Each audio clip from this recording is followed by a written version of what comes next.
Hello everyone, I'm Cindy Winget, the author of some Gothic horror mashups, and welcome to my channel.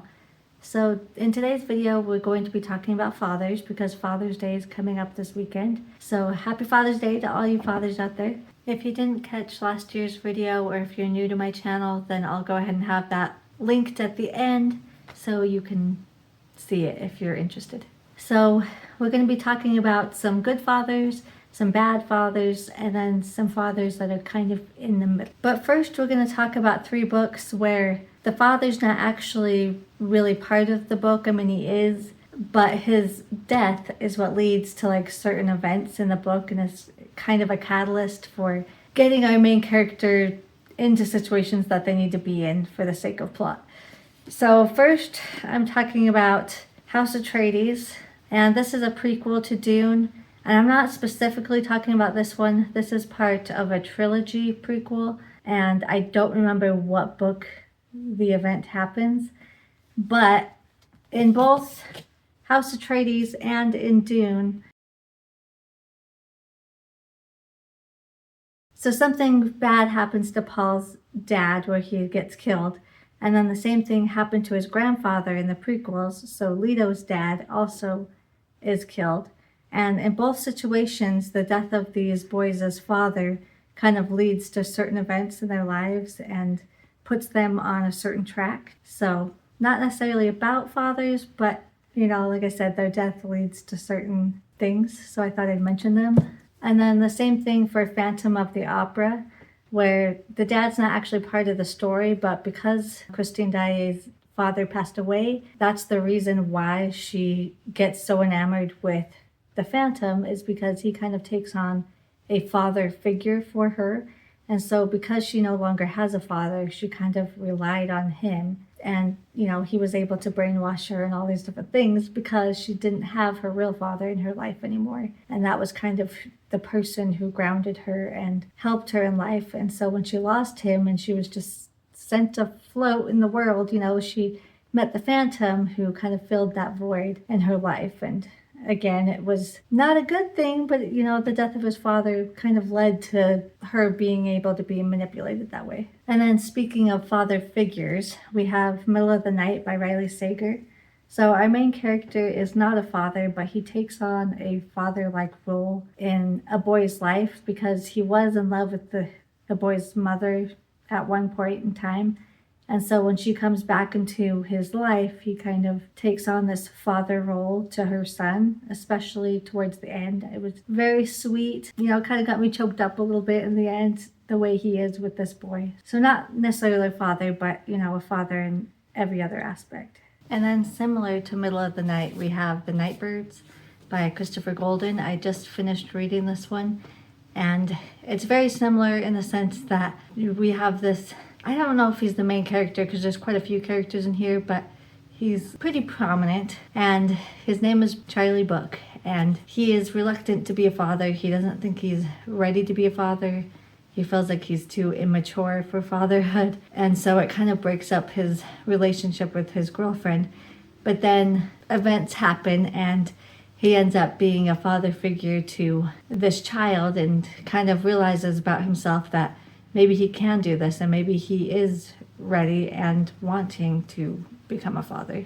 Okay, so now we're going to be talking about the good fathers, starting with The Road. And this is about a father and son who are on this trek. It's a post-apocalyptic world and they're traveling, but they don't necessarily know where they're traveling to or if it's going to get better when they get there. They just start heading west, I think it is, and they're like, we're just going to go to the West Coast and hope for the best. But it's more of an allegory instead of like a straight up post-apocalyptic book about like father and son's relationships and about how that's like the only goodness during a bleak and terrible world. And then we have Firestarter by Stephen King, and this is about a father who is desperately trying to protect his daughter because his daughter has a special ability where she can set things on fire with her mind. And so scientists want to study her like a lab rat, and he doesn't want that for his daughter. And so he's trying to protect her from all of these agencies that are seeking her. And then we have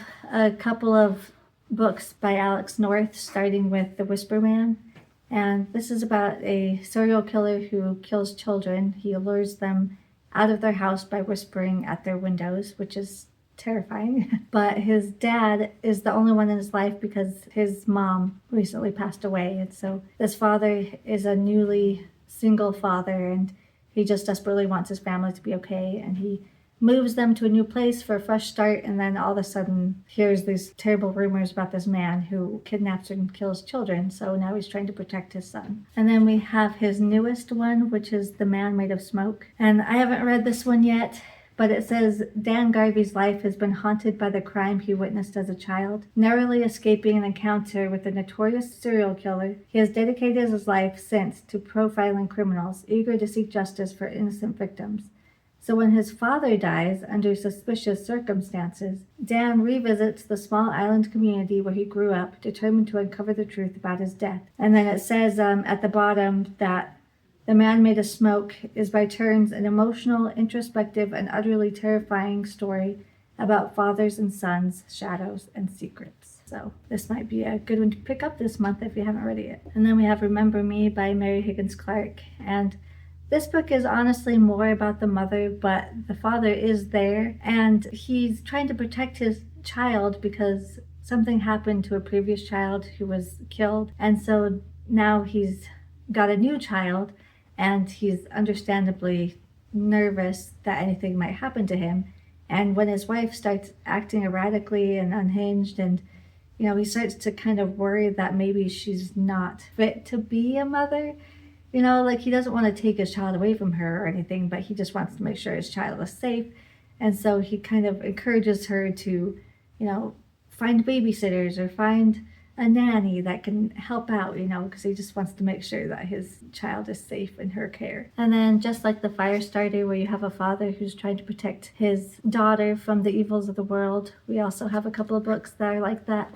So we have Hex, and this isn't just about a father, but there is a father in here. And again, he's trying to protect his family from a witch. And so, he's trying to protect them from the evil that has now invaded their town. And then we have World War Z. And this is really based on the movie. I have not read the book yet, but I hear the movie and the book are drastically different. So anything I'm saying about this book might not even be in the book. It might just be in the movie. But according to the movie, there's a father who is trying to protect his family from zombies. So I think this one's quite different because it sounds like it's more like journal entries and media articles and different things like that are compiled about the zombie apocalypse. I don't think it's a straightforward zombie film like the one with Brad Pitt. But according to Brad Pitt, he's a good father who's trying to protect his kids from zombies. Okay, so now we have some middle of the road fathers who aren't necessarily really good, but they're not like super bad either.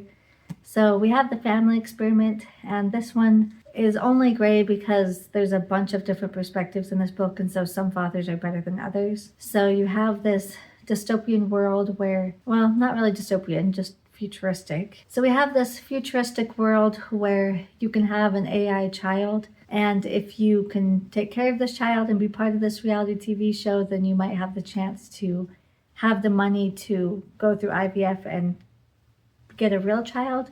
Or if you want, you can even keep your AI child that you might be attached to now. So again, this is about a whole bunch of fathers and mothers who are struggling and trying to take care of these robotic children. Anyway, so that's why it's gray, only because, like I said, there's a lot of perspectives, so some are good and some aren't. And then we have Sisterhood of the Traveling Pants, and this has 4 different girls that we're following, but I'm only going to be speaking about one of the perspectives, which is Carmen's perspective, because her father just barely got remarried and she doesn't know how she feels about it because she doesn't really get to see her father anymore after the divorce, or at least not very often. And so she's going to spend the entire summer with him, and she's so excited to spend some time with her dad. But, he was recently remarried and he's got these stepkids, and she starts to feel like an outsider. They just have this perfect family and she doesn't really belong anymore. And so she kind of has this tumultuous relationship with her dad, not feeling like his daughter anymore. So he's not a bad dad, but at the same time, he might be neglecting his daughter a little bit and, making her feel like she's not as special to him anymore as his new stepkids are. And then I'm going to mention Dune again, but this is a trilogy that's also a prequel. I'm starting with the Butlerian Jihad. And yes, I do like the prequels. I know people think it's sinful. People think the trilogies that came before Dune suck, but I happen to like them. I really enjoyed all the prequels and I thought they were really fun. So I guess you can hate me if you want because I'm not a true Dune fan if I like the prequels, but I don't know. I thought they were good. I mean, yeah, they're not the same and they're not written by Frank Herbert, but I still liked them. So anyways, so in this trilogy, we have a man called, I can't remember his name. I know he's an Atreides, but I can't remember his first name. Let's see if I can get this out and I can tell you. Come on. Vorian. So Vorian Atreides, he has a interesting relationship with his dad, Agamemnon, because his dad is what's known as a Titan, because there was a certain number of people, I can't remember, there was like 5 or 7 of them, and they became cyborgs, and so they're half robot and half human, and so they live for like a long, long time. And so Agamemnon, he actually has lots of kids, but you know, they always seem not good enough, and so he ends up killing them because he's like, no, you're not fit to be my son, you know.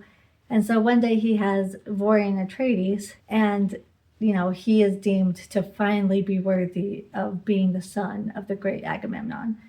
And so it's interesting because I have this passage that I'm going to read to you, but it says, a beautiful young woman greeted him. Vorian Atreides? Okay, so a beautiful young woman greeted him. Vorian Atreides? A challenging smile curved her lips. So you are the son of the evil Agamemnon? Taken aback, Voy drew himself up. My father is a revered general, first among the Titans. His military exploits are legendary. Or infamous. The woman stared at him with a shocking lack of respect. So Vorian, you know, he kind of grew up in the shadow of his great father and thinks that his father hung the moon and is this great and awesome person.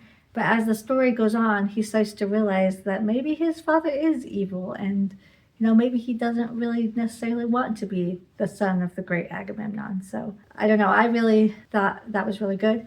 And then there's another complex father-son dynamic in these books, but it's more of a found family or like a father figure. And so we have Erasmus, who is an AI robot, and we have this child who is a human who grew up in the slave pits, and for whatever reason, Erasmus kind of didn't take pity on him because he can't feel pity. He's evil. I hate him, but I don't know. He sees this human child and he just is fascinated by him, and he decides that he doesn't want him to be killed and he doesn't want him to be a slave, and he kind of takes him under his wing and, you know, becomes essentially his father. And so I think it's really, really interesting. Not necessarily in this prequel. I should have grabbed the other book because it's actually not this trilogy now that I'm thinking about it. It's the next trilogy when it's called Mentats, and it's talking about this human boy who grows up to be a Mentat, which is basically a human computer. And it's all thanks to his father figure, Erasmus, you know, who's teaching him how to think differently and how to think more like a computer. And so, you know, after the AI that has taken over Earth is, or not even just Earth, but the universe is dismantled, you know, and you're no longer allowed to use computers anymore because it's taboo. You know, you have these mentats, which can think logically like a computer, but they're humans. So anyway, so, you know, our main mentat, I can't remember his name, he learns this from Erasmus. And as I mentioned, I hate Erasmus, specifically for one event that happens that I can't tell you about. But I just kind of was amazed that Brian Herbert was able to get me to feel a certain way about Erasmus, because I wanted Erasmus to live, but only for the sake of the human boy that he took care of, because he loves him like a father, and he knows he's not necessarily a good person, but he also recognizes that he's a robot, you know, he doesn't think like a human, and he's become very attached to him, and he doesn't want anything to happen to him because that's his father. And, you know, the fact that this author was able to get me to feel bad for Erasmus, or not necessarily feel bad for him, but want him to be saved for the sake of this other character, speaks volumes, in my opinion, because I hate him.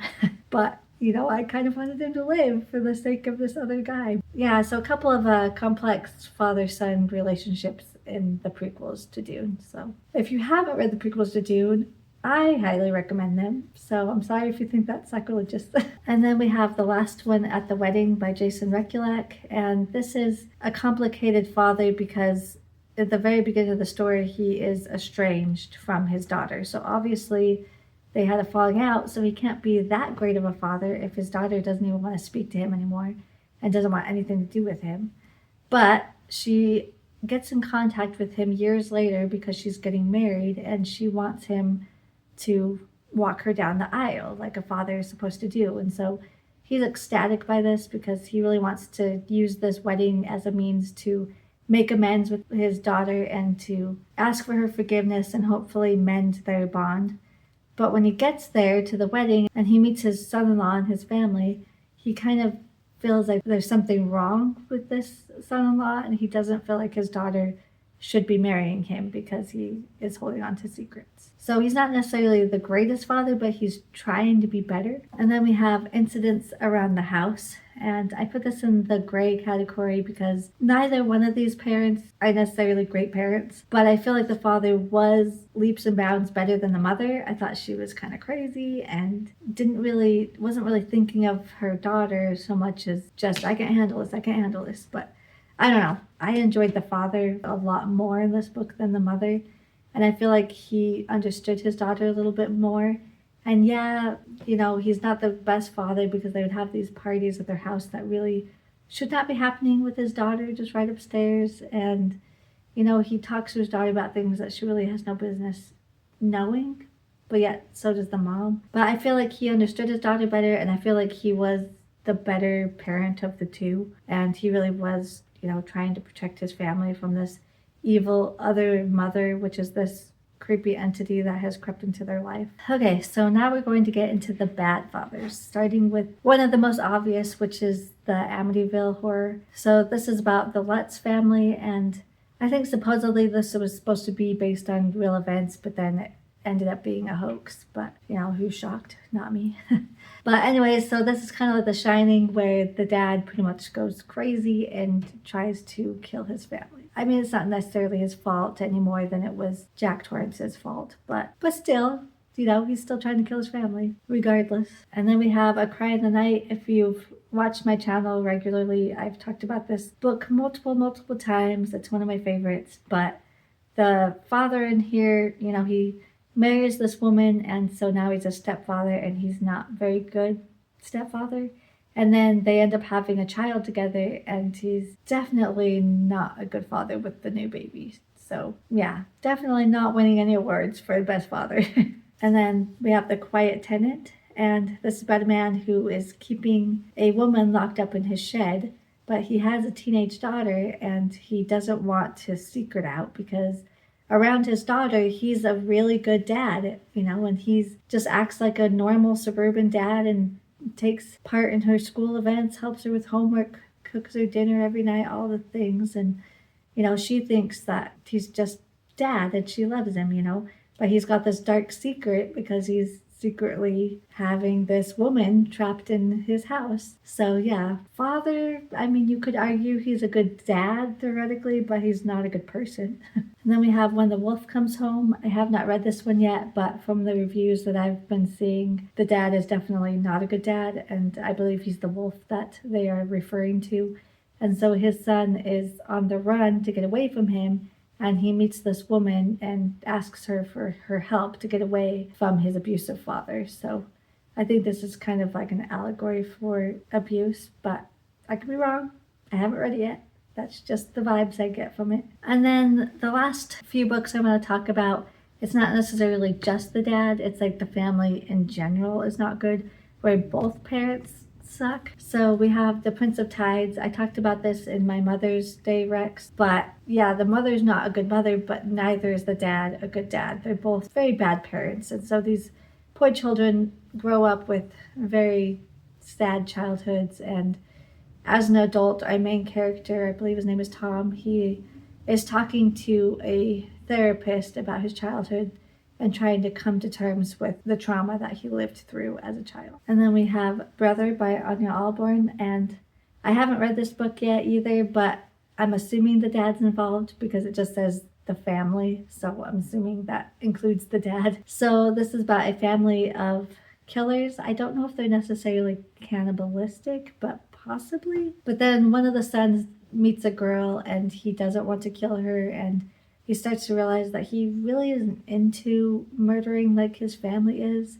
He just doesn't get the same enjoyment of it as everybody else seems to, and kind of goes against his family. So I hear really, really good things about this, and I'm excited to read it. I just haven't got to it yet. And then we have 2 books that are about the Benders. So we have All the Blood We Share and A Family of Killers. And so if you don't know who the Benders are, again, it's similar to Brother, where there's a family who enjoyed murdering and killing people. So yeah, not a good father, not a good mother either, but you know, we're talking about fathers. But so that's all the books I have for you. You've probably heard of most of these books, but hopefully there was a few that you haven't heard about, or maybe a few that you bump it up on the TBR during this time of year or next year. So if you like this video, please give me a thumbs up to let me know. If you haven't subscribed to my channel yet, I encourage you to do so.